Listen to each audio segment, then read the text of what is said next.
It was very traumatic. It opened me up. It's like I turned on like a neon light to every demon within 1,000,000 miles away, and they saw that I was down, get her. Yeah. And that year was the hardest year of my life.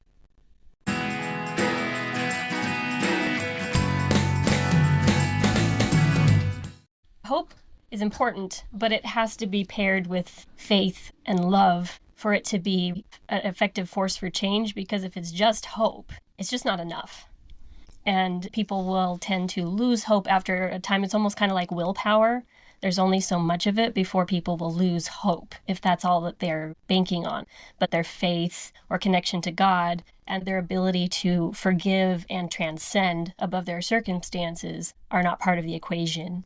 My story and Mike's story is a really good example of that, because of what we went through in our first marriages, where we both hoped. I mean, I hoped from the time I was a little kid that I was going to have an amazing marriage. That was very important to me. I wanted an amazing husband, to have an amazing family, and I would always think about how I was going to do things better than everybody else and when I was married. And it was a very rude awakening for me when I got married. I think I was such a broken human being at that time that I had very little real love to give. It was admiration. You can go down the line of all of the nice qualities that I had. I was kind. I really tried hard to be a good wife and a good mother, but my heart was rock cold. And I didn't know why, and I didn't know how to fix it. And so the connection wasn't there. And so I really believe that we find someone who's energetically vibrating at the same frequency that we are. So basically, if you're a sick person, as I was, really angry, really depressed most of the time, pretty pessimistic, you'll find someone who's just as sick as you are, but in different ways, usually. So it can be kind of a yin and yang, where you fit like toxic to toxic. And you're like, bing, and you connect and you feel that understanding and that connection. But I don't know how to say it. It's not trauma bonding in my case, I don't think, but just you're connecting for the wrong reasons. So often than not, I've gotten back into the whole dating thing. And one of the reasons I left years ago was because I met so many women who were broken, and they thought that getting involved with somebody else would fix them. Mm-hmm. Instead of trying to fill that void. So instead of looking at themselves and trying to fix themselves, it's almost like looking for an easy answer, an easy way out. Mm-hmm. It's saying, well, I'm broken, but if I get married, he's going to fix me, or she's going to fix me. I'll be happy because getting married is the key to repairing everything that's wrong. I think that's fundamentally where a lot of people make those mistakes. Well, in my case, it was very selfish, and I didn't see it at the time, but I was in no place to make another person happy, and I knew it. I was kind of a miserable person to be around, but I found someone who asked me to marry them, and I said yes, and I loved him, again, the best that I could at the time, but it wasn't very good. I didn't love very well, and he was about as capable at loving as I was. And so that's not a really good foundation for anybody in any relationship whatsoever. But our first 2 years, we had that honeymoon stage. Those first 2 years are usually pretty easy for most marital couples. It feels good. The next 8 were horrifically hard. And I just kept hoping that things would change. I had lost all hope in overcoming depression. I didn't think it was possible. And so that was off the table. So what I was doing was externally wishing that everything around me would change so that I could be happier, because I didn't believe I could change that part of me. When I realized that I could change that part of me, I came upon that realization, and I talk about that in the podcast number 2, that I could heal myself through diet. And then after that, it was, what else can I do? I wanted to know everything.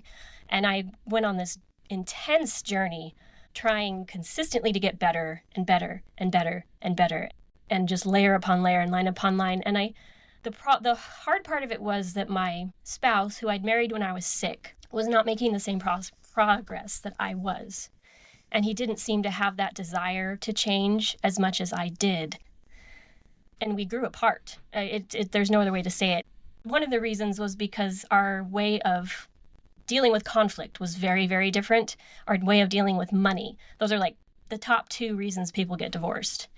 So when I would want to confront a problem, his style of confronting problems was not to confront the problem at all. Don't get mad. Don't talk it out. Just be good and walk on. And we don't need to talk about it. It's just fine. Let's just be fine. That was his way of tackling issues. And I wanted to duke it out, right? My style was even to the point of yelling, which isn't the best. But in my opinion, it was better than not trying to resolve it at all. But he would just run away. So eventually it got to the point where he was never home. He didn't want to be around me. So he'd find every excuse he could to work or do whatever he was doing. And he just wasn't there. So I was pretty much a single parent the majority of our marriage. I was very much alone, very lonely, didn't have money, and didn't really have a spouse either. When he was home, he was sleeping or just kind of checked out. And so while I'll say it again, I believe he was doing the best he could, and I believe I was doing the best we could, there was no love in this marriage. It was a business partnership at best, and the business wasn't even working. It was falling apart. And it got to the point where he lost his faith, and there wasn't much left holding us together. And the pivotal moment, though, was when I lost hope. And I remember the moment because I don't usually give up. I'm very, very stubborn. My willpower is stronger than most. I don't give up. And yet he talked about wanting to do another business. And I was like, please no, please no, not another business. Can you just get a job at a nice gas station? I don't really care at this point. just bring home a consistent income. I'll be happy with that. But he really, really wanted to start this business. And I knew if I didn't let him do it, he would resent me for it. For the rest of his life. I just knew I couldn't tell him no. And so we agreed that if he started this business, he promised to do it slowly and to not put any money on the credit card and to do it that way. Keep the job he was doing. He was doing some construction type work at the time and to build this other business slowly. Well, he got excited and he broke that promise. And I could see he was breaking the promise, and I confronted him about it, and he kind of blew it off like, it's fine, I'll pay off the credit card. I said, if you do not get this paid off, like this month or next, close the business, we got to be done. Like, this is it. I can't do this. I can't do this again. And he agreed. But then that following week, I got a letter in the mail, and it was for a bill that was due from the year before that he'd forgotten about, that he hadn't told me about, because he thought he could pay it off and I'd never know. Mm-hmm. And when I opened that letter and I saw it was for $1,000, which for me was a lot, but in general, okay, most people can handle $1,000, but it wasn't the $1,000. It was the deception and the realization that he'd done this many times, and I realized he's not going to change. And it hit me very physically. I remember breaking. My soul felt like it was dying. I felt like I'd been shot. And I called him up and just cried. And it was not a very good response on my part. I cried and I yelled and I screamed. I was so upset. And that was the moment I gave up. And I had decided I'm going to be stuck in this miserable marriage for the rest of my life. And I'm just going to have to endure it and suck it up. And maybe when I'm dead, I'll get rewarded for it. And that was my thought. But in that moment, something changed. And I believe very strongly, knowing what I know now, that when we go through things like that, it was very traumatic.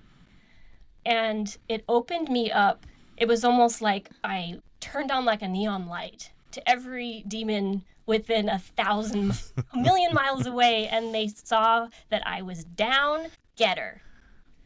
Yeah. And that year was the hardest year of my life because I was trying to hold on to this belief that, no, I can't get divorced. I married this man in the temple. I made promises. He's not a bad person. But the temptations that were thrown at me that year were unbelievable. I could not believe the amount of temptation I received. I'd never been tempted in the ways that I was tempted in that year. One man after another. I had never been attractive to men. Not really. I was the depressed one. Nobody really, I wasn't that attractive. And yet, after that event, when I gave up hope, it was like all these men started hitting on me. And the horrible part about it was that I liked it. I liked the attention because I had not gotten any attention from my husband. He wasn't happy with me, for so long. I'm not justifying it in any way. But that's where I was at. I realized I like this attention, and I realized this is dangerous. This is not good. I walked away from a potential affair more than once. I didn't give in, but the emotional affair was definitely part of that year. And the hardest thing I've ever been through to walk away, because I was walking away back to what I felt was a hopeless situation.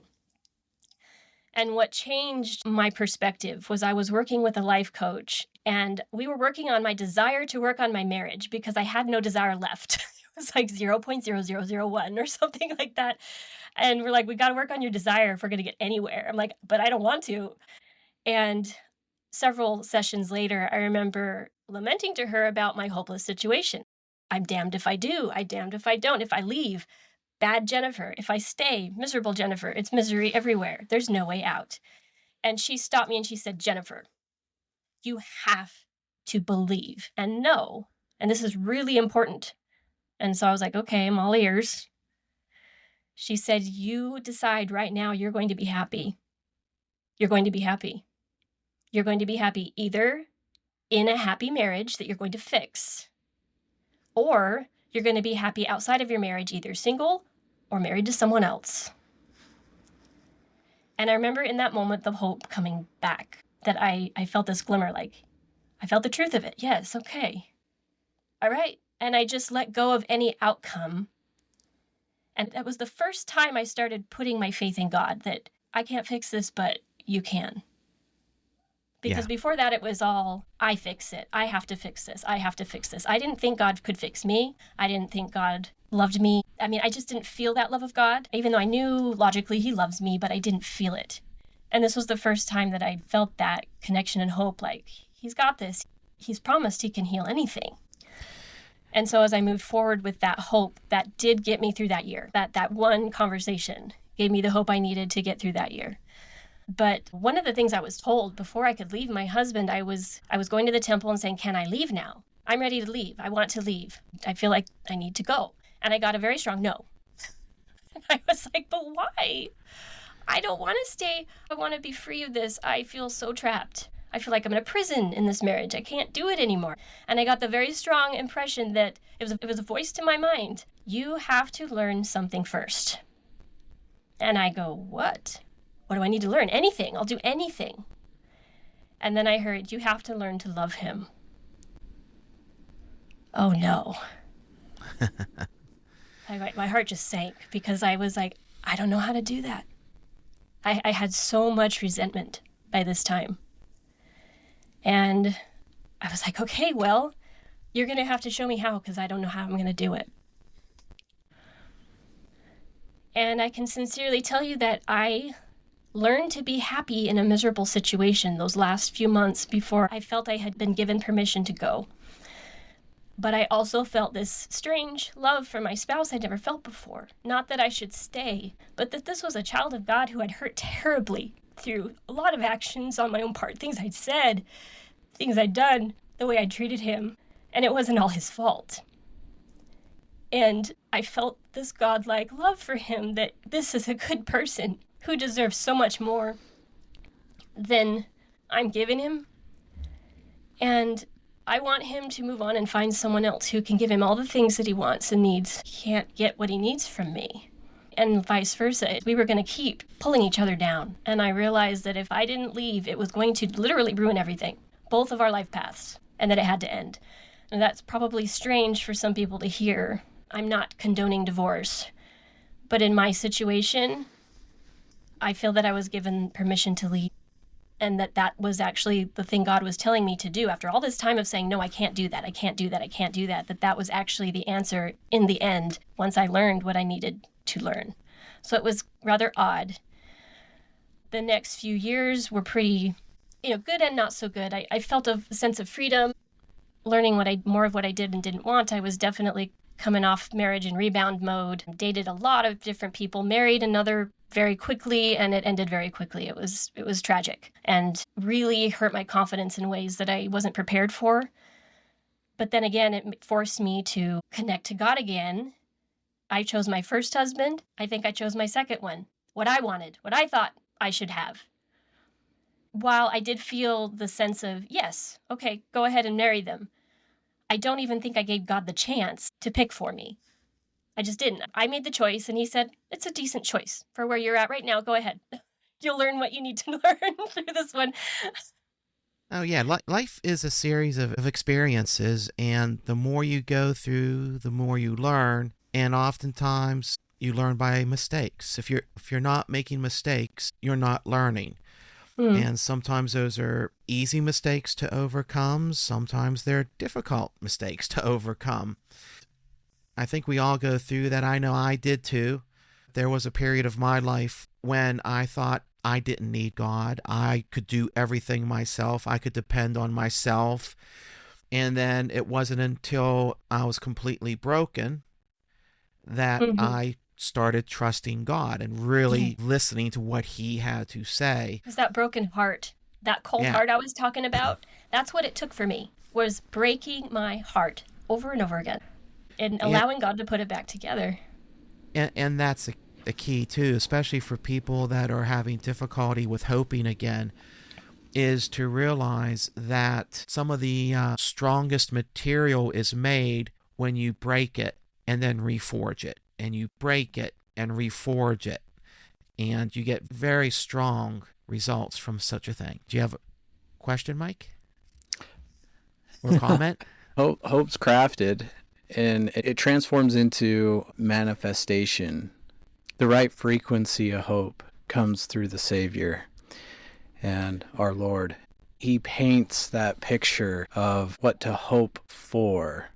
And as we learn through our experiences of hope and disappointment, which is, I believe, why we're on this earth, to learn through these cycles, as we hope, we come closer to Christ each time this cycle happens. And we can hope for better things, more direct things that is going to tie into our identity with our Savior, like our true identity as a child of God and what that actually looks like. It gives him permission to show us when we're in that broken place and we're trying to recreate ourselves and find that hope. And through prayer, we can discover really what he wants us to become. Like, it's like he'll lend you his eyes sometimes for a second, and you can see those people around and find forgiveness, and then you can find purpose, direction, and sometimes it's just so clear what you have to do, and you become overwhelmed with excitement because he's shown what you can become. And then once you experience a spiritual high like that, there's the opposite, a test of faith on the other side. Coming from a teacher perspective, God teaches us a lesson and he tests us to see if we've learned it. Mm-hmm. And if we have, then we move on to the next level. If not, then he reteaches. Yeah. I was told that by a mentor too when I was single. She's like, you're just learning over and over and over again. How long do you want to learn? During the time that I was going through all this, Mike was having his own refiner's fire through his first marriage and all of the things he went through. I was married for 10 years. We were both married about 10 years. Yeah, I don't know how much of my story I should talk about, but my testimony origin of God came when I was little. I had to be about 8 years old, give or take. I was old enough to ride a dirt bike, and I've listened to my parents talk to me about prayer and how important it is to pray, protection against dark forces, right? And other things, but prayer is powerful. I was learning how to ride a dirt bike at the time, and I was kind of graduating from pedal bike to dirt bike, and I had this small 80cc Honda XR dirt bike. As I got more confident riding this bike and got further and further away from home, at one point in time, it was evening hours, and I was probably about 10 miles from home, a little bit further than I should have been, and I didn't let anybody know where I was at. This was before cell phones or anything. Keep in mind, I was raised in a farming community, and there wasn't a lot around. There's lots of mountains around where I lived, and I was in this canyon, and I had this chain come off. You know, when your chain comes off, it's hard to get that thing back on again. And being young, The dirt bike chain was a little bit bigger and thicker than a pedal bike chain, and I was having difficulty trying to get it to click back onto the sprocket. Usually you get it started and then you can kind of roll the tire, then you can click it and it jumps back on the sprocket. I fought with it for what seemed like forever, and I was getting concerned because it was evening. Sun was starting to go down. But I kneeled down on this dirt road and I said a prayer. I asked Heavenly Father for help. And after that prayer, I opened my eyes and the chain was on the sprocket. There wasn't a single noise in that process. It didn't click back on. It was just on the sprocket. At the time, I was really excited that I could go home now. And I jumped on and went when everything was fine. But when the gravity of that kind of soaked in, especially through the years of how powerful prayer is and faith and hope. But this experience was the beginning of my testimony and relationship with God. I've had a lot of miracles in my life, a lot of things happen, but it stuck with me, and it still does. A keystone moment. And then as I got older, I got married. I felt good about choosing my wife at the time. I prayed about it. I don't think it was ever a wrong choice. I think the choice we made was based on where we were at the time, and God knew that we would learn what we needed to learn by moving forward where we were at. If we were to wait, we just would never learn. And when I got married, I never thought about getting divorced ever. I thought, I would be with this person the rest of my life. But the interesting part is how we can grow apart, and not only that, how agency can affect the other people in our lives, and not only that, the things that we choose to feed upon with our minds literally can change who you are. And over time, if you're not paying attention as a couple, some people are scared about getting married because they've heard of people getting divorced. But this is the point of hope and faith and prayer, because if you're both on that same page, it's never going to be an issue. Divorce will never be an issue for you if you're both subscribing to that. I believe that wholeheartedly. As in hope, faith, and love. I think both of us in our first marriages were just banking on hope and maybe a tiny bit of faith. Hoping, and there's so many expectations associated with it too, certain outcomes. And when those expectations don't happen, then you're sad and then you get angry at the other person. Anyway, my ex at the time. I was just going to ask, often I've heard that one of the keys to a strong, successful marriage is God at the core. Oh, yeah. Do you see that now that wasn't strong at the core at the time with the other marriages, or? Yes, for me, absolutely 100%. I thought I was marrying someone with a solid testimony. I thought I had a pretty solid testimony, but it was more ritualistic, I think, than anything else. I really wasn't connecting to God, and I would occasionally, but it wasn't consistent. And God really wasn't at the center of it. And it was hard also as I started healing and connecting to God more, that became the biggest issue of them all. I think if we had both anchored ourselves in Christ and God, that we could have handled anything. And years after getting divorced, my center was still off. I was still looking for partners who would turn me on or were really attractive or had some of the things on my list. I really wanted a spouse who I was attracted to. That was on the top of my list. When I finally gave up on that and realized I am stinking at this picking a good person thing, and I finally got to the point after dating so many different people and then just ending one after another, feeling less and less capable as that continued to occur, that my priorities are pretty messed up, aren't they? And so I said a prayer to God. It was only about 2 weeks before I met Mike. And I said, I am ready to surrender my will for yours. I want you to pick. I'm ready to give up all the things that I think are important, that I think I should want. And I'm only requesting 3 things. Please let his faith be impeccably strong, that he puts you first. That was my first and foremost. I want a man who puts you first. And my second was, I want a man who loves me and my children. And the third one was an incredible testimony. Someone who couldn't be wavered, someone who was strong. And I said, okay, I'm sure he's going to look a lot different than anything I've ever seen or dated. So when he shows up, help me to recognize him and not turn him away. I was using the Mutual app at the time, and it's like, who, God? Who should I go out with? Who's nice? And I stopped looking at their faces or even the profile, and I would just go by feel. Is this person nice? Should I go out with them? And I went on like 8 nice people dates. Just nice people. Really good guys. And then I went out with Mike, and I wasn't actually sure at first. I'm like, this is a nice person. Stephen and Jaron that swiped on me. Yeah, I was letting them choose one day. I'm like, here, swipe up on people that you think look nice. my kids who were, 9 and 12, something like that. I was letting them. I tell you what, that's a good decision. I mean, the eyes of a child, they're the closest.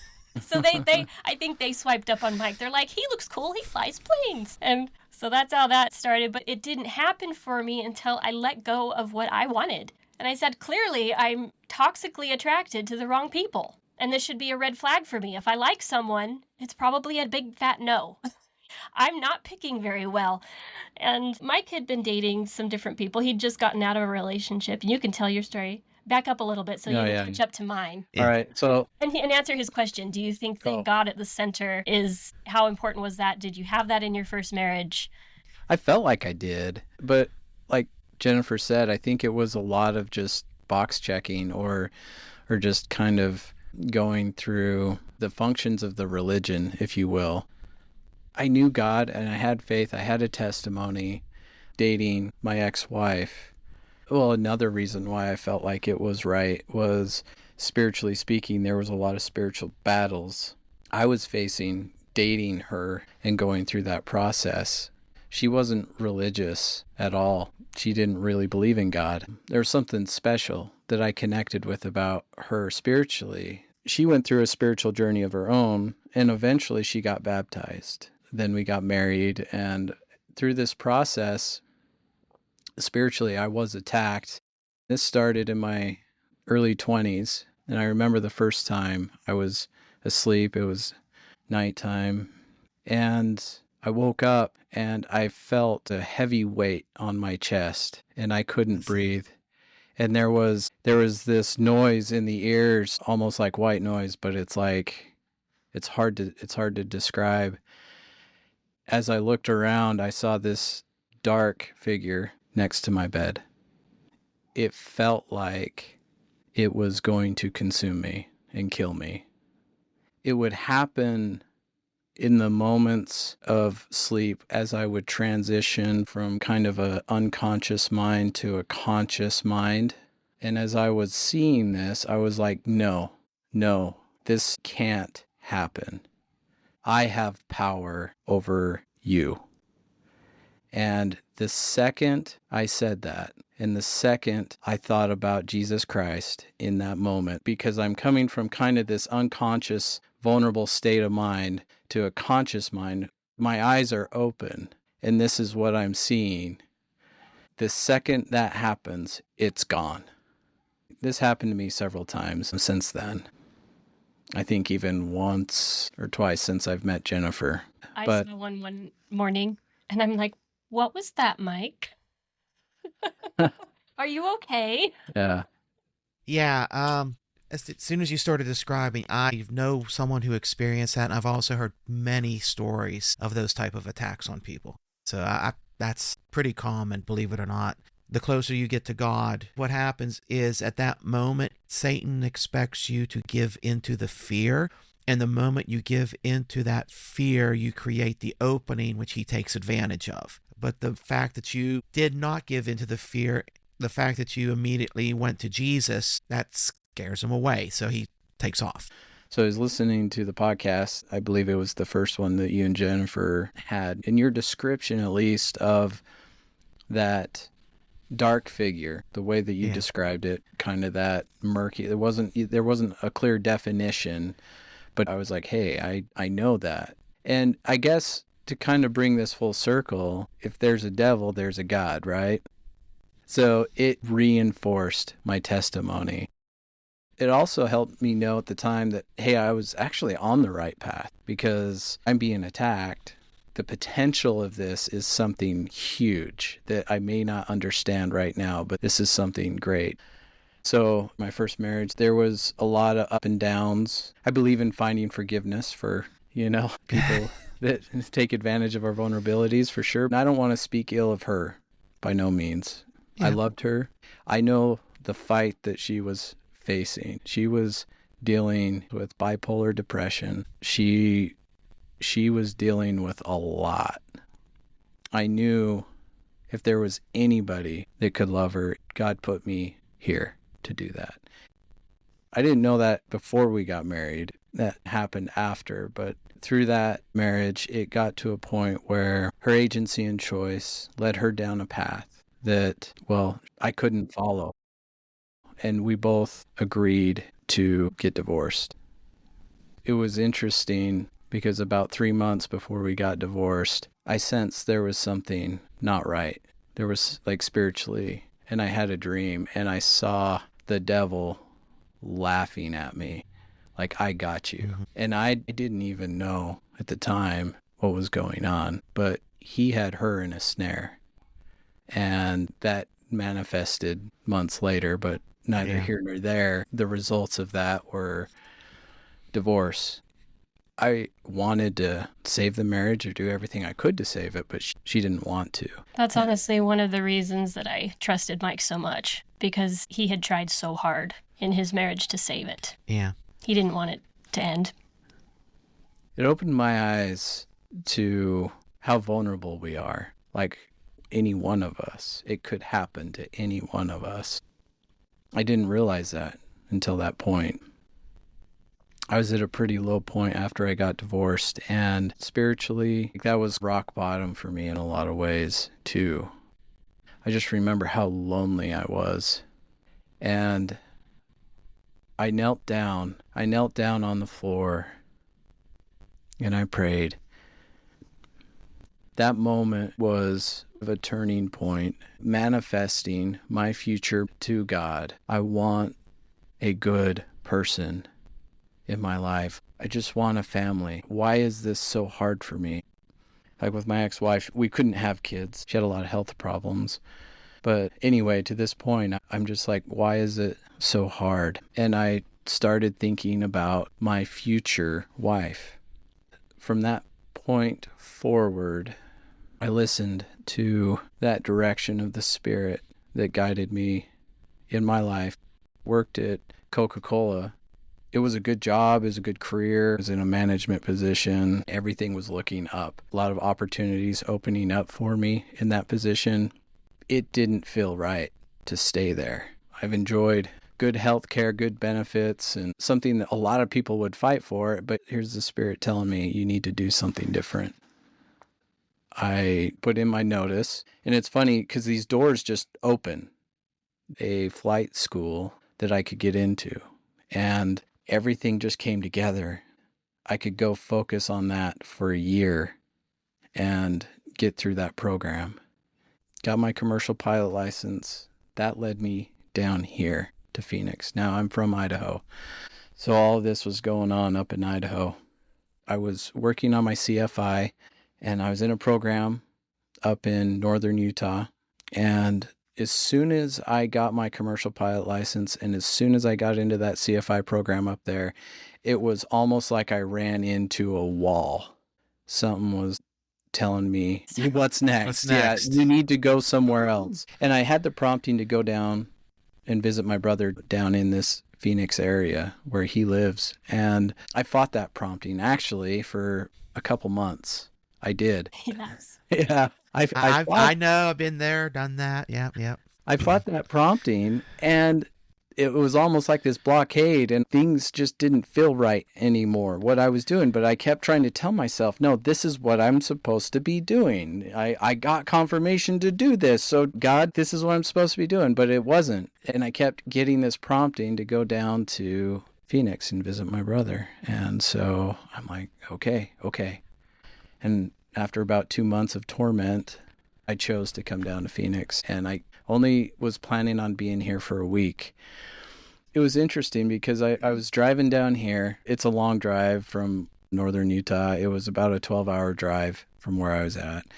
And so by the time I got into the valley down here, it was nighttime. But as soon as I hit the valley, I felt peace. Like peace that I hadn't felt in at least 2 months. I knew this is where I had to be. There was 100% confirmation. And it's interesting how God speaks to us. The truths he speaks are simple, they're short, and they penetrate to the heart. And that's how you know it's true. Lucifer can't do that because he can't speak truth. He has to manipulate truth, which requires more words and effort to create a false truth. That's kind of a side tangent, but the peace that I felt, it's just so simple. It's so simple, and it penetrates right to the heart. I knew this is where I needed to be. I'm like, okay, God, why am I here? I had some things planned with my brother, doing some hikes and eating some tacos. I dated a girl for about 6 months up in Utah, and I was just breaking up with her. And I'm like, I'm not getting back on this mutual dating app. I'm done with dating. I was not impressed with what was out there. The choices. Yeah. I was like, I'm not done. This was right after I was like, God, send me a really nice person. I'm on mutuals. Yeah. And it's funny because I was looking at CFI programs all week. This is like aviation mecca down here. And so I was driving around all the different airports in this area, checking out CFI programs and trying to listen to what the Spirit's trying to tell me. Should I do this one? I had like 3 of them lined up that I was looking at. None of them really felt right, and I wasn't even really sure why I was here, and I kept getting the feeling to download the mutual dating app, and I'm like, that is so silly. And like the last few days I was here, I downloaded the app, and one of the first people on the app was Jennifer. And it wasn't like I had to swipe through hundreds, all the letdown, all the conversations that you try to have or initiate because you're the guy, you got to initiate the conversations, swiping. I'm like, I'm so over this app, right? I did not want to download it. The fact that she was right there, I started talking with her immediately and we set up a date. There wasn't anybody else. God's like, open your phone. There she is. And yeah, I can totally relate with similar stories with me. And God, sometimes I'm so stubborn, he has to hit me with a baseball bat. You know, he has to smack me before I realize that he's trying to tell me something. Just because I'm stubborn and I'll hem and I'll haw. I listen to myself too much. I just make a wreck of things. I'm like the wrecking ball, and he's like, "You ready to stop? I can make it easier for you." I know. But that essentially catches us up. I was here for a week, but I ended up staying, and I've been here for 5 years now. Long story short. Our first date was on a hike, and the first time I saw you was your profile. And I remember you turning to me and going, "Oh, hi." First words you ever spoke, off of the phone. He just opened completely up, told me his whole life story on that hike. I was pretty gun shy. I'd been hurt a lot, been through a lot of guys who pretty much used me up and spit me out. It's kind of how it felt. Mm-hmm. And I was ready to be rejected the moment I started dating someone. I was just like, how long is this one going to last? But with Mike, it felt different. And I wasn't sure why, but I knew there was something there. Like, okay, I'll give this a chance. There's something different about this one. Again, I wasn't 100% sure because he was so different from anyone else I'd ever dated. And it didn't take very long, I think 3 weeks. We had both had the discussion, we should date for a year. We both got married way too fast. Let's learn from this mistake and date longer and make sure we really know each other before we get married. And 2.5 maybe weeks later, Mike's going, actually, I think I'm ready to marry you. And I'm like, what? What? My family's going to kill me. Like, if they find out I did this again, I don't, And he goes, will you go to the temple and pray about this? Well, I couldn't turn that down. So I said, okay, I'll go to the temple. I'll pray about it.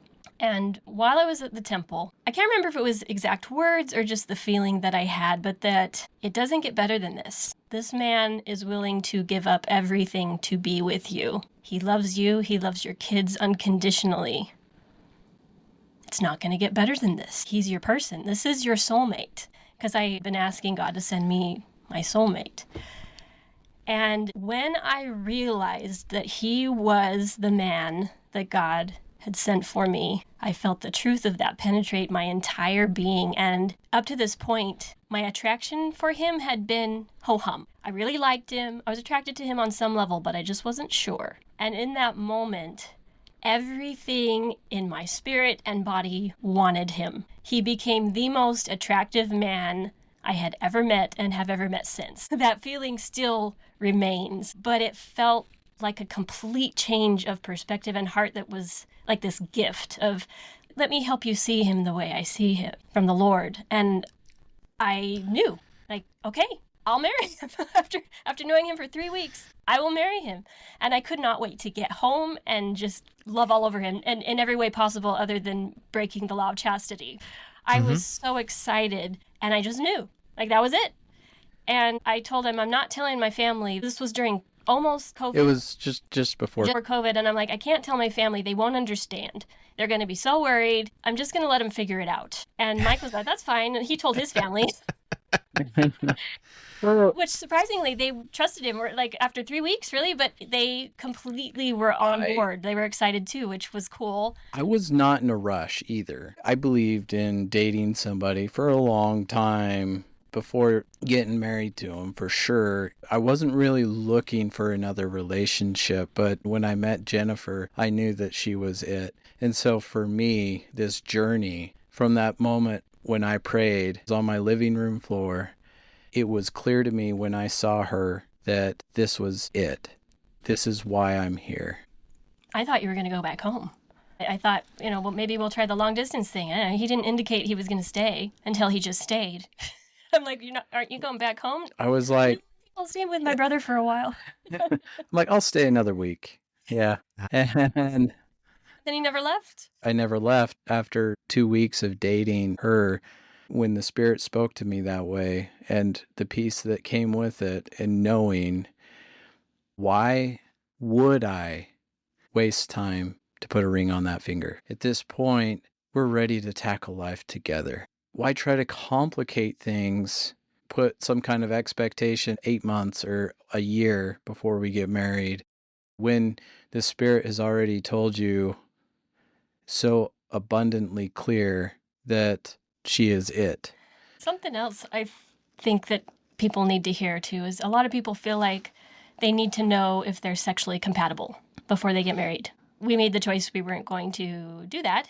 And I think both of us were a little nervous because we'd both been rejected on that level quite a bit, that we couldn't make the other person pleased or happy in that regard. And again, when we were finally willing to let God choose for us, that part of the marriage was so much better than I ever could have possibly known or imagined. And we had never tried it beforehand. So I just think that that's an important piece, that when you let God choose for you, he knows it all. He really does.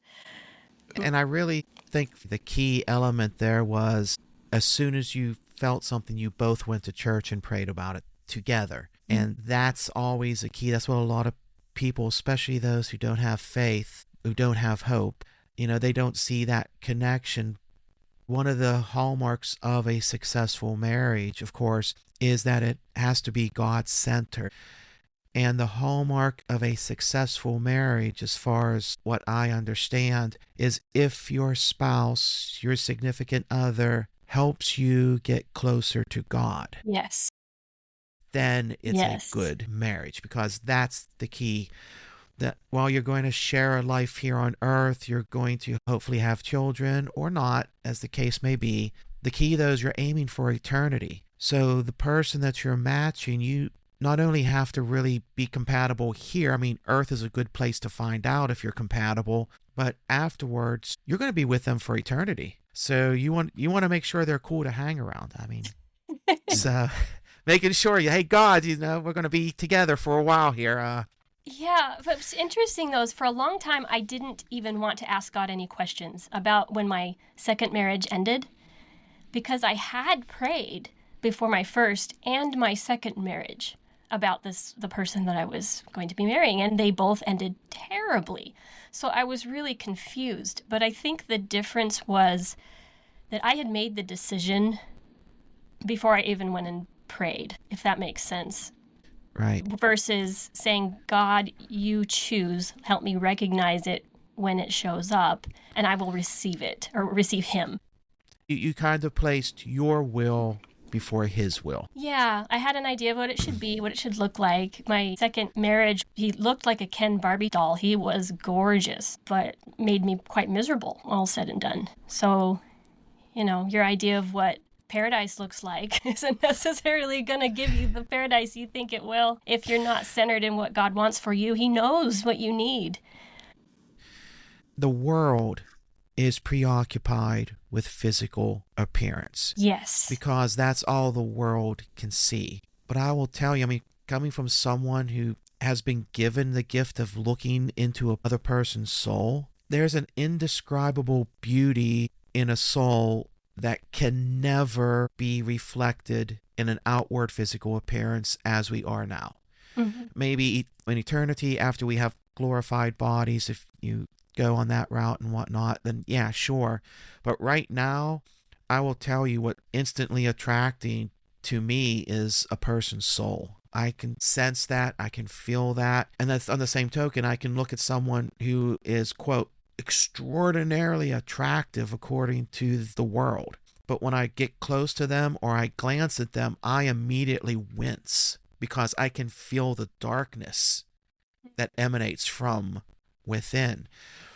And I think if people learn to accept those little sensations, because we all can do it. Some people's gifts are more developed in that regard, but true beauty, it comes from within, always. Yeah, absolutely. I had a friend, I was trying to set her up with one of Mike's nephews, and I contacted her and sent his picture and said, hey, I think you guys would be a really good match. And her response was, well, I'm not attracted to him.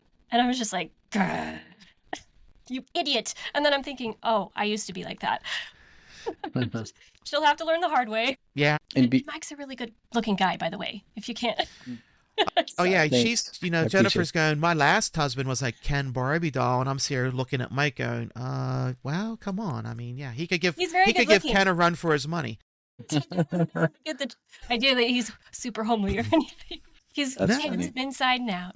Well, I appreciate that. As a guy, I don't want to come off and say, oh, yeah, he's handsome, because people say that's wrong. Right. Way, yeah. No, I get it. To speak to what you were saying about recognizing people, I do feel, especially when you get close to people, sometimes it could be even be in the grocery store. I'll be standing there and someone will walk by and you look and you're like, what was that? And they might look like a completely normal. It might not even be them. It might be what's following them. Or like you said, an extremely attractive person. You look at them, maybe to the world's perception, you're like, that's accommodating, but there is something that is amiss. You feel it. And as I converse with people, you can tell kind of what they prioritize in their lives and what they focus on. And if they are worried about what the world thinks about them. Yeah, that's what I loved about Mike, too. He doesn't care very much about what other people think, at least on the level that other people that I've dated did. Another interesting story, going back on what Jennifer was commenting on. I had a priest who was a friend of mine. One of the hardest years for him was his last year in seminary. They have to train for 7 years before they actually go and become full priests. And he said up until that point in college where he was learning, he never had a single girl hit on him. Not once. But that 7th year, his final year, he said he had to hide. They would come up from nowhere and just throw, and he said that was his most difficult year because of that. Like the distraction or... Yeah, just the distraction and wave after wave of temptation. Mm-hmm. But then again, in that essence, that was God training him, God teaching him how to become stronger, because God will always allow Satan to attack your weak points. That way you discover what those weak points are, and then you can learn how to grow and how to strengthen them. And protect them in the process. Because sometimes when you're not strong enough, I've prayed many times, I can't do this. Do it. You're going to have to do it for me. I'm not strong enough to guard this weak spot enough, and to consistently pray for that help while it's becoming stronger. I'll give you a similar example where that just happened to me yesterday. I have just come off of a pretty intense prayer routine, and yesterday I was feeling very spiritually burnt out. I need to take a break today. I need to pull back because I'm tired. I can't focus on the prayers anymore. I know how I get. You get the high, you get the low. And I was definitely coming off that high, about to crash down into the low. So I told God, tonight I'm going to take it easy. I'm not going to do all the prayers. I'm just going to do this one simple prayer. Then I'm going to go to bed. Then I'm going to relax. So I decided to watch this channel, and there's a discussion about whether or not this certain individual did a satanic performance live on TV. And this person decided to talk about it yesterday. And I wasn't expecting that. And they're like, oh, here's what they did. You tell me what you think. And they rebroadcast this. Mm-hmm. And as soon as that did that, I was like, you idiot. I literally felt the evil pouring out of the TV and flowing at me. I shut everything off and I'm like, no, not now, not like this. And then I'm sitting there, then all of a sudden, boom, boom, boom, the portal opened. Even it was so brief, but it was big enough that all of a sudden they started coming in on me, and I'm like, oh, great. I was like, all right, God, you got to do this. I can't. So I ended up doing more prayers than what I had originally intended, because I had to shut down all the portals that just got opened. I had to hedge all the attacks, so I didn't go to sleep until almost, darn it, no. So tonight, I'm going to go get some sleep. Tonight, I'm going to try and get some sleep, because this is a good podcast, good people, so I'm not going to get blindsided by that garbage. Normally, it's a good channel, but for whatever reason, it just last night was just timing was worst possible. Well, I have some questions. I got a nice little reading on hope here. Ooh, since this thank is you. The podcast. Please. And the question is, how does inner joy and peace help identify a person who's hopeful? What's your thoughts? That's a deep question. Why don't you answer that first while I think about it? I think you can see people glow. I think you can see light in their eyes. The most devastating part about both of my marriages that ended, and I don't mean to condemn them in any way, it was where they were at, but the light left their eyes and I saw it leave their eyes. And it was like they had spiritually died. Like they were still walking around, but I could see that their eyes no longer had light in them. And it was almost terrifying to me. I was desperate, like, please come back. What have you done? Where are you going? Why is it gone? And it was alarming. I was about to say the same thing. It's always the eyes. The eyes are the mirror to the soul. Mm-hmm. I mean, that's been said so many times, and it's so very true. But you can usually tell if someone still has hope, that inner joy, that inner peace, that inner desire. You can still see the glint of life in their eyes, mm-hmm. no matter the circumstance. It's still there. Mike had light in his eyes. That was the first thing I noticed about him, was he has kind eyes. And that's what I was first attracted to. Yeah. Okay. Any comment, Mike? He likes my Disney eyes. She's got pretty eyes, for sure. I would say for her, it was definitely her spirit. I remember distinctly the first date we went on. I was kind of at awe. Her spirit, she prioritizes spirituality and God in her life far more than any other woman that I've been with or dated. It felt so good to see that, to see where her priority was. But I could see the glow. But she is a rock in Christ. And I could not pass that up. With any right mind, I could not pass that up. I would be a fool if I did, right? Of course, yes, absolutely.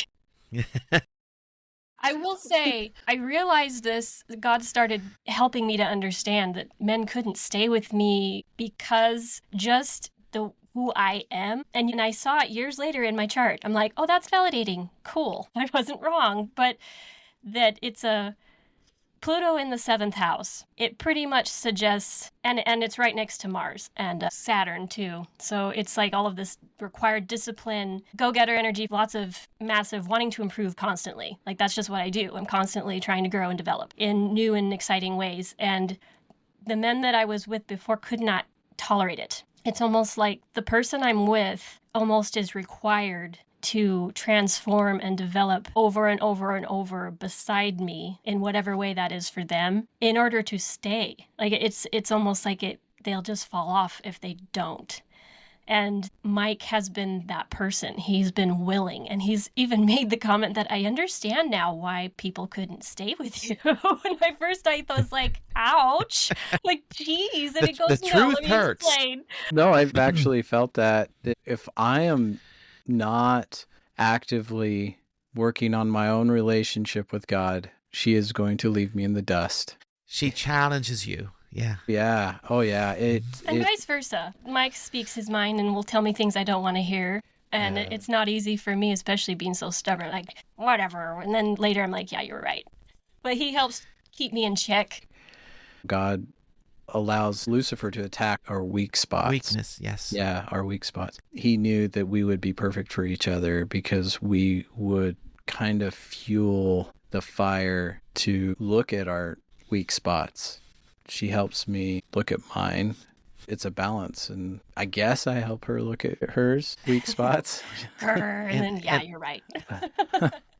And I like what you said there. It's a balance, not a competition. Yes. And I would say a really big difference in this relationship too, I've actually heard from Esther Perel, but it just kind of comes naturally to us, which is nice because we don't have to try so hard.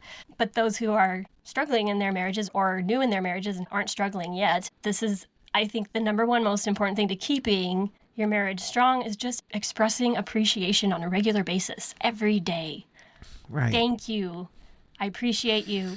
I appreciate what you're doing. And using the words, I appreciate you, not appreciate that. There's a big difference. I love it when you come home and spend time with me. And other times when I'm like, you just got home and you're ignoring me, spend time with me. But then the amount of appreciation that we give each other, that fuel helps us to navigate those times when we're struggling, when we're not feeling very appreciative, that it's enough to carry us through. If you're thinking of carrying it through, here comes another good question for you. What does it mean to have hope in the future? How do you hope in the future? We've been talking a lot about that this week, actually, because we've had different ideas about certain aspects of our future. And he's like, if we can't align, it's going to be really hard for us to manifest this amazing future that we both want. We need to come together, at least, see each other's perspective and mold them together. And I'm quite a good manifester. Once I know what it is and I focus on what I feel like God wants for me, then it happens. So he knows this. And he's a pretty good manifester too, but together I think we can actually move mountains. So being able to converse and understand and then come together in prayer. I've read that I think it's like a 2% fail rate on marriages if you hold hands and pray every day. 2% fail rate. I mean, that's huge. If you could just pray together and hold hands. We're still working on doing that consistently. But that alone, so I think taking what you want, what he wants, vice versa, and then bringing it to God. What do you want? And then being able to come to that understanding of what that looks like. You can do anything together. Make anything happen. Any thoughts, Mike? Are you good? I would say sometimes we've been hoping for opposite things, maybe going in opposite directions. But yeah, we finally got together and we're like, we got to get on the same page. Otherwise, we're not going to obtain any specific direction in life. Like arguing about whether we should build a guest house in the back someday or what we should do. Yeah, well, yeah, it's the way that we see our life constructing and finances coming together. and her priorities and my priorities. And I'm like, we got to be on the same page with this, because if we're not on the same page, we're not going to... When you're putting energy in opposite directions. Yeah, we're going to be we're going to burn out. That's what it comes down to, is actually consecrating our actions and our resources to God. And that's what we were talking about this week. Our increase, the money we earn, the things that we own, our home, our property, we consecrate this to God. What do you want us to do, and how would you like us to move forward? And this has just kind of been something, actually, the last week or so we've been discovering, bringing to the surface of our conscious mind. We identified that Mike maybe has a little bit of greed and I have a little bit of lust. And so we were working on maybe handing those over to God and letting him make us into something else. Good. Then the next question I had was, how is hope expressed and nourished in your prayer life? But I don't know. I think you guys have come pretty good with that. We do a lot of gratitude prayers, or at least where we just thank. Grateful for this, grateful for that, and we don't ask for anything. And if we have a request, we do it in the form of a gratitude. I'm grateful for this thing I haven't received yet that you're going to bring. Because I feel it in my heart, you know. Well, let me ask you this. You just said, like, I am grateful. Have you noticed that you do more we are grateful as opposed to just I am grateful? You know, as a couple towards God? When we pray together, yeah, we use the words we. I'm have to think about it. Do we? Yeah, we do. Yeah. Sometimes I'm dragging Mike out of bed. You didn't pray with me. Oh, words are important, though, in prayers. They are. We've definitely had ups and downs, times when we were both not very happy with ourselves and each other and had a lot of growing up to do. I mean, you don't come into a marriage like this without baggage, especially after 2 failed on my part and all of the dating and Mike's failed marriage. And I don't know if that I'd call it a total failure. It was a successful experiment that you can learn from when it doesn't work out and look at it that way.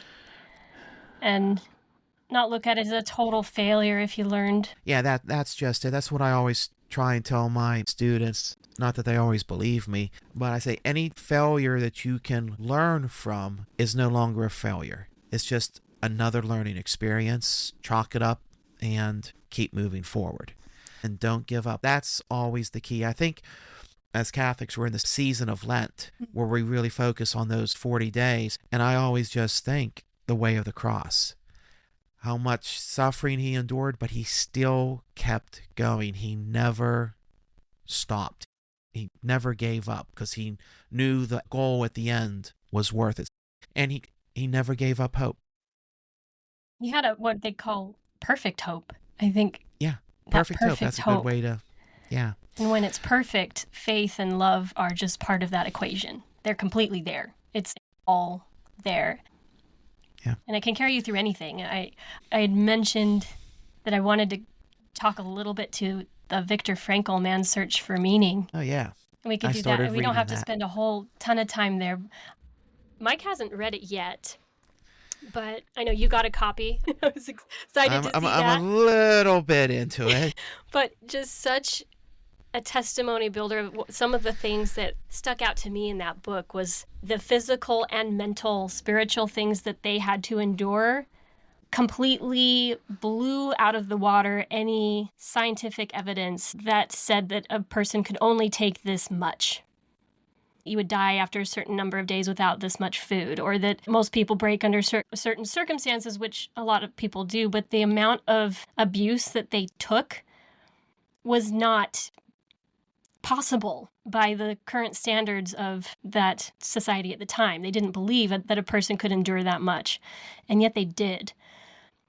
There were a lot who died, and he said that actually the best of them did not survive. And the reason for that was because there was a certain quota every day that the Nazis had to kill. And they didn't care who. They just had to get their quota. So the people who were the survivors were usually the ones that were hiding. They were making sure their friends survived. Or they would barter or do different things to make sure that they didn't die, but they knew that if they didn't die, someone else was going to die in their place. And that's just how it was. the people who survived had a purpose. That's why it's called Man's Search for Meaning. What is their purpose? And those who felt they had a purpose, either reuniting with their family or writing a book. In his case, of course, he wanted to reunite with his wife. That didn't happen. He lost everyone, except, I think, one brother or something like that. But that picture, that seeing the future and saying, I got to get out of here, so I got to survive so I can do this after, was pivotal to survival. Additionally, those who survived and got out of it with their minds intact and who were better off after, who did very well, were those who put God at the center, who had the faith to believe and give over their will to God that if I die, I die. And they just gave up any power over that. Like, whatever happens, happens. And they would just focus on that moment, that day, that challenge of, if I can get through this day, they can't control my mind. They can do all these things to me. They cannot take God away from me. And when those who focused on that hope and that love and that trust and that faith that it's not in my control, were the ones who got out and were able to, like Victor, help other people afterwards who maybe didn't do so well. He was a psychiatrist, and so he would help people after the fact to heal from a lot of those traumatic events. Contrastingly, Night by Elie Wiesel. That's a very depressing novel. It's very different from Victor's because he completely loses his faith. He survives, but the darkness you feel at the end of that novel is very real. You feel his hopelessness, his despise for humanity, his loss of faith. He lost his faith in God, or that God cared at all. And so he got out of camp a bitter person versus a better person. And I think that's where hope can carry us through in a lot of situations. Hope can keep us alive. But when you get out at the other end of it, who are you after that? And that will be determined by your faith in God and surrendering and allowing him to make you into the person he knows you can be through that situation, rather than succumbing to the other side and becoming more like that side. Oh, I can understand that philosophy myself. That's how I've gotten through some very real scenarios with me and boggles people's minds. When I had the virus, and I was down for 3 weeks, and a lot of what I went through, people didn't even know I was going through.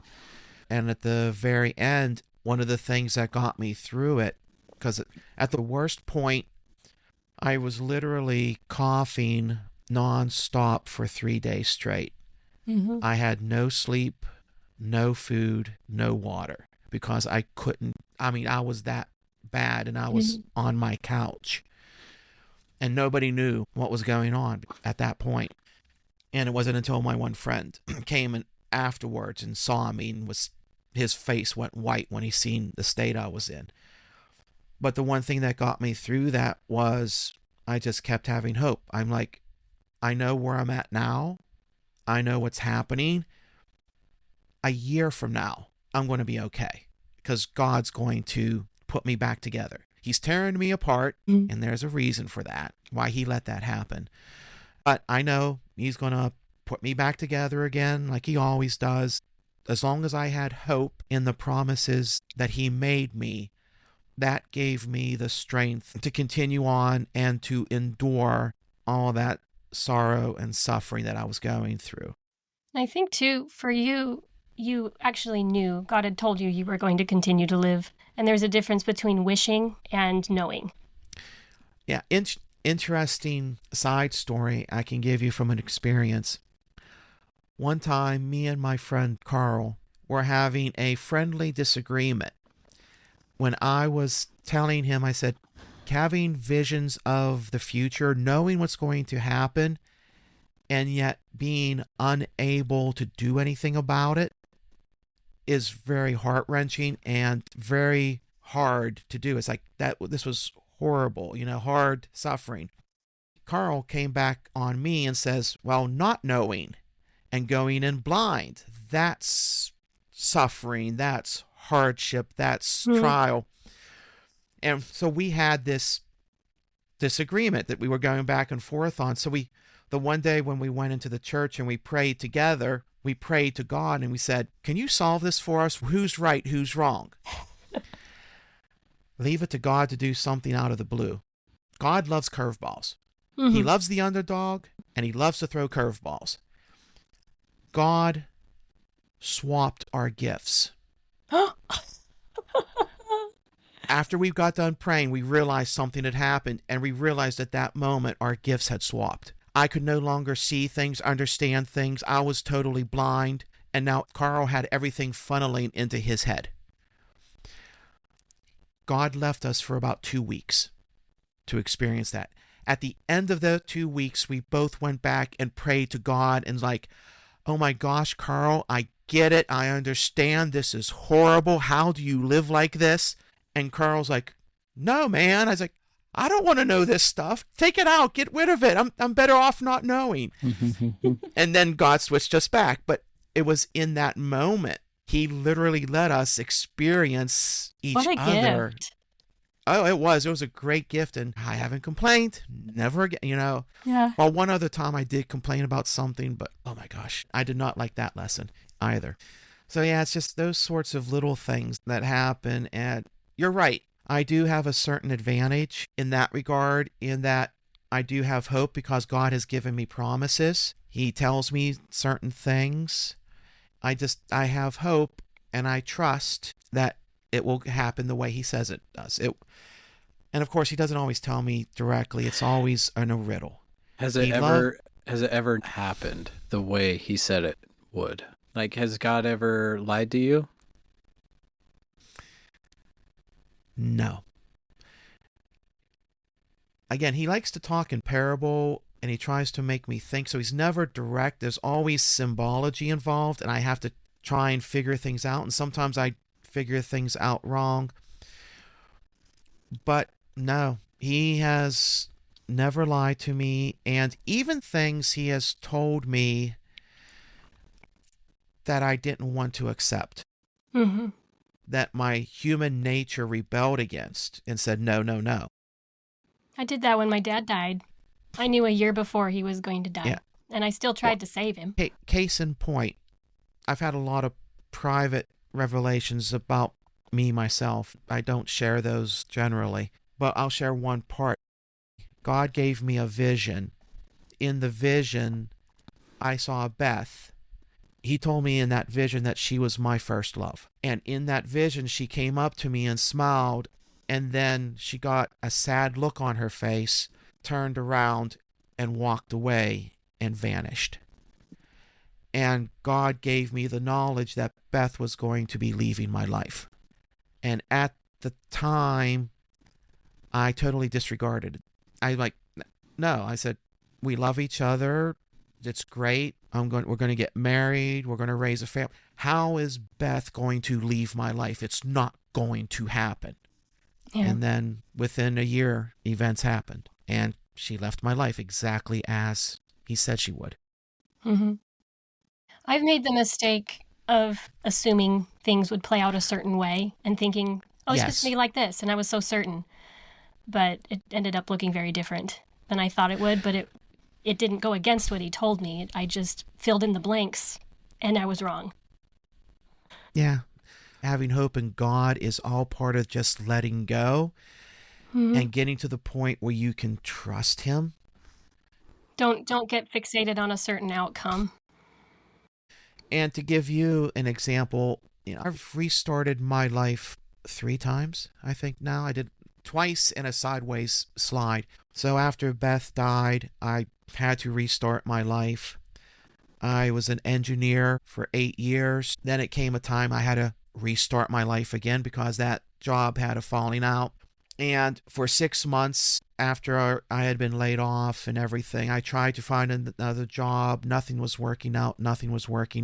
And one of my friends told me, he's like, you used to do corporate training as part of your job. I'm like, yeah. He's like, you like to teach. I'm like, yeah, I do. I really did. He said, did you ever think about changing careers and becoming a teacher? Like just doing a total. And I'm like, okay, so that's what I did. And I explored that option, went to school, got my teaching degree. And then when it came time to do a job, to accept a job, I was up for 2 interviews.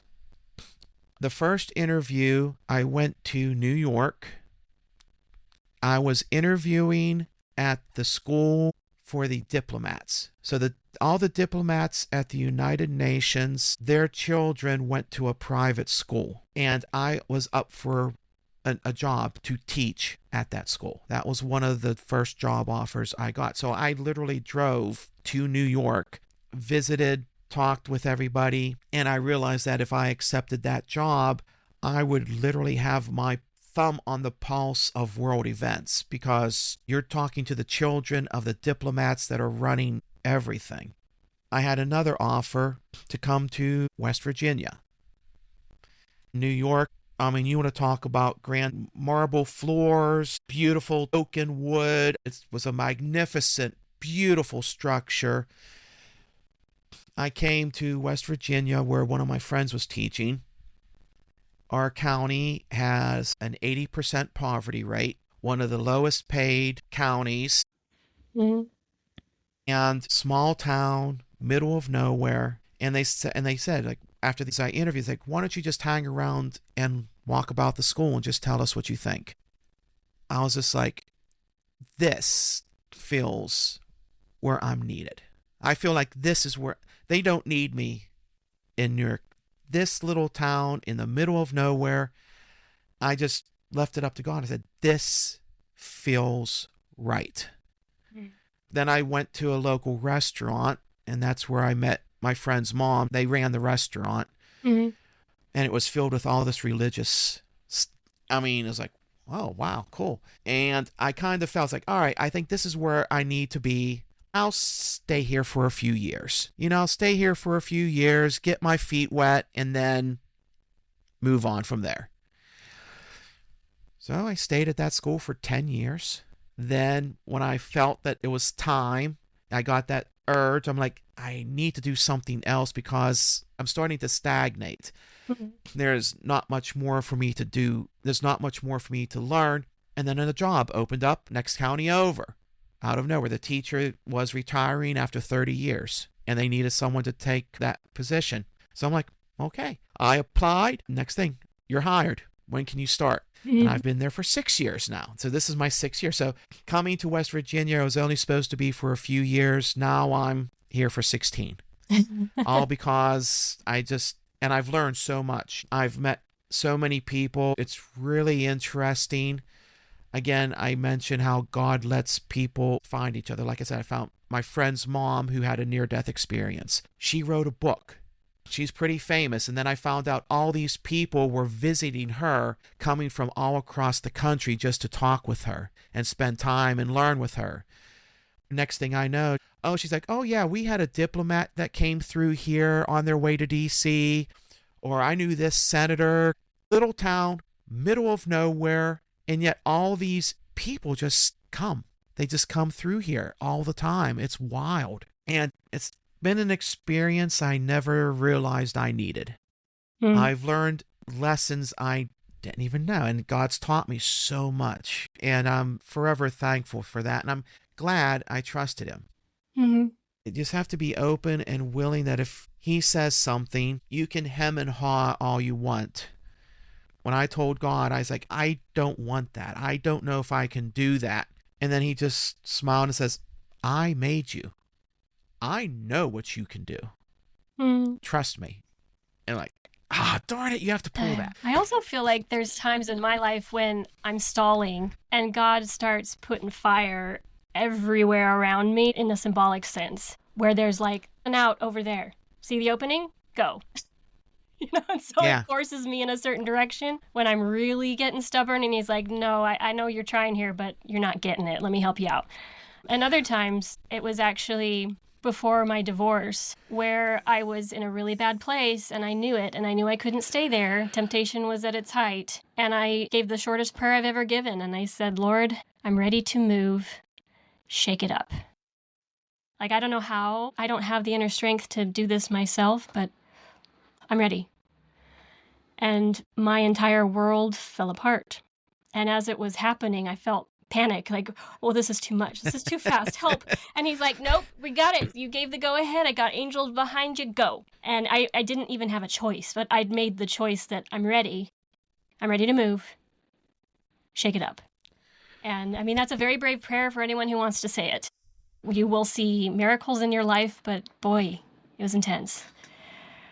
It's really interesting how things happen. Even this whole podcast. I know I've told you that I was hawing, as God's like, you need to contact her. You need to do this. And I'm like, but I don't want to. I don't want to. Why do I have to really? I'm interested, but really? She's going to think I'm crazy. Here we are. Next thing I know, I did not expect you to be as open spiritually or as spiritual. And it's just like, wow, where did this come from? And I want to end with my gratitude for both of you. I'm so grateful for Mike. He's my biggest encourager. He's the one when I've been like, is this worth it? I'm putting so much money and time into this, not making anything, and you're going to have to make more money to pay for my podcast. I could not do this without him. He's been the one who's like, no, I love what you're doing. I think it's important. So what? You get 12 views. Those people who see it, it's going to impact their life in a positive way, and I'm behind you 100%. And getting that support is something I've never had. And I can't express the difference that it makes in my life and in my marriage. Well, you have changed my life already. Yeah, he likes my podcast. He's like, do it for me.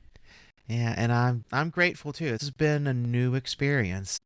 I'm the queen of new experiences. Let's try this thing I've never done before. You can't be afraid to put yourself out there because, once again, are you worried about what other people think? Everything is spiritual in this world. Like, we as carnal beings, we don't want to acknowledge that stuff sometimes because we're in this physical realm. But ultimately, we're here to understand the spiritual relationship that we have with our Savior and understand the atonement. Everything has a spirit. Even this earth has a spirit. Why would you be afraid to share what you know is true? At least what God has communicated to you and has confirmed in your own life. Let your light shine, right? And not put it under a bushel, but on a candlestick. Share it with others. And who cares about the critic? Who cares about the guy that's going to criticize? Because there's always going to be a critic. If we're dictated by that fear of critics, then we're not in control of our lives. But to sit down and have a podcast like this and converse about these things that are real and true in the light and love of our Savior, the world needs more of it. The world needs a lot more of it. And so we need not be afraid to share our experiences and try to help other people who are fighting and struggling, maybe in a worse place. Maybe we can give them hope by simply painting that picture of what that might look like for them, and then they'll have the strength to do it themselves. That is definitely my hope. I want people to know that we can heal. Hope in the atonement, for without Christ being willing to atone for us, there would be no hope. The fact that the atonement allows us to get rid of the darkness and change. Otherwise, we'd just keep piling it on. It would never leave. We can be as bright as he is someday. And that is where my hope has always come from. I believed it was true. And that's really what growth is all about. It's trusting in that we can be transformed through love. Love of God, love of the Savior, love itself. Couldn't have said it better myself. Thank you for your time, John, and thank you for doing this. I know he was nervous. Yeah, I seen that. You He's like, I want to bring you in and do this. I was like, oh. Thank you. He loves me so much. He's willing to do these things. That's a good sign of a good man. Yes, it is. Definitely. You are listening to the Overcome Depression podcast. I'm Jennifer. I'm John. I'm Mike. We'll see you next time.